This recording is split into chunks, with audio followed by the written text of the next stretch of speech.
நமஸ்தே. ஸ்ரீ அம்மா பகவான் சரணம். சிறுவயதில் இருந்தே நான் என்னுள் நிறைய உணர்வுச்சுமைகளை சுமந்து கொண்டு இருந்தேன். நான் என் பெற்றோருக்கு முதல் குழந்தை. ஆனால் சில குடும்ப சூழ்நிலைகளால் நான் எனது பாட்டியுடன் 3 வயது வரை கிராமத்திலும், பின்னர் எனது மாமா மற்றும் அத்தையுடன் 9ஆம் வகுப்பு முடியும் வரை தங்க வேண்டியிருந்தது.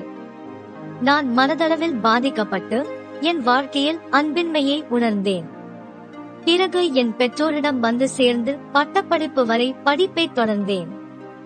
நான் ஒரு நல்ல மாணவி, பூப்பந்து வீரர் மற்றும் பாடகி. எனக்கு தலைமைத்துவ திறமை இருந்தது.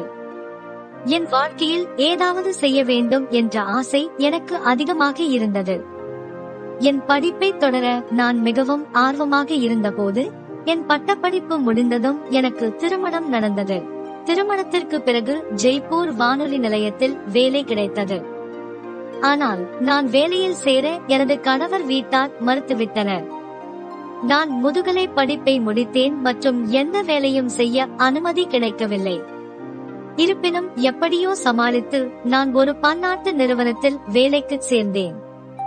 ஆனால் என் மாமியார் நோய்வாய்ப்பட்டதால் அங்கு தொடர முடியவில்லை. வீட்டு வேலைகளில் என்னை ஈடுபடுத்திக் கொண்டு என் வாழ்க்கை வீட்டிற்குள் கட்டுப்படுத்தப்பட்டது. எனது கனவுகள் அனைத்தும் நனவாகாமல் நிறைய மன வருத்தங்களுடன் என்னை நிரப்பியது.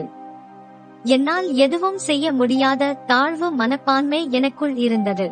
உணர்வுச்சுமைகள் காரணமாக நான் கோபமடைந்தேன், எரிச்சலைந்தேன், சிறு சிறு விஷயங்களில் எதிர்வினையாற்றினேன். நான் மற்றவர்களிடம் அன்பை உணரவில்லை. நான் உள் உரையாடல்களால் நிரப்பப்பட்டேன். மக்களை ஏற்றுக்கொள்ளவில்லை. என் வாழ்க்கையில் மகிழ்ச்சியும் அமைதியும் இல்லை. ஸ்ரீ அம்மா பகவானின் பாத கமலத்திற்கு வந்து மகாதீட்சையில் கலந்து கொண்ட பிறகு எனக்குள் மாற்றங்கள் ஏற்பட்டன. நான் முக்தி மோக்ஷா யக்யா வகுப்புகள் மற்றும் ஆனந்த தீக்ஷா செயல்முறைகளில் கலந்து கொண்ட பிறகு மாற்றங்கள் ஆழமடைந்தன. என் மனம் அமைதியாகிவிட்டது. குவித்து வைக்கப்பட்ட உணர்வுச்சுமைகள், உள் உரையாடல்கள், கோபம், எரிச்சல், தாழ்வு மனப்பான்மை போன்றவை பெருமளவு குறைந்துள்ளன. மற்றவர்களை அப்படியே ஏற்றுக்கொள்ள என்னால் முடிகிறது. நான் உள் அமைதியையும் மகிழ்ச்சியையும் உணர்கிறேன். ஸ்ரீ அம்மா பகவானுடனான எனது பந்தம் வலுப்பெற்றுள்ளது. நான் அவர்களின் தெய்வீக இருப்பை எப்போதும் உணர்கிறேன் மற்றும் அவர்களுடன் தொடர்பு கொள்கிறேன். அவர்கள் என்னை கவனித்துக் கொள்வதால் நான் மிகவும் பாதுகாப்பாக உணர்கிறேன். எனக்குள் இத்தகைய மாற்றத்தை ஏற்படுத்திய ஸ்ரீ அம்மா பகவானுக்கு நன்றி சொல்ல என் வார்த்தைகள் போதாது.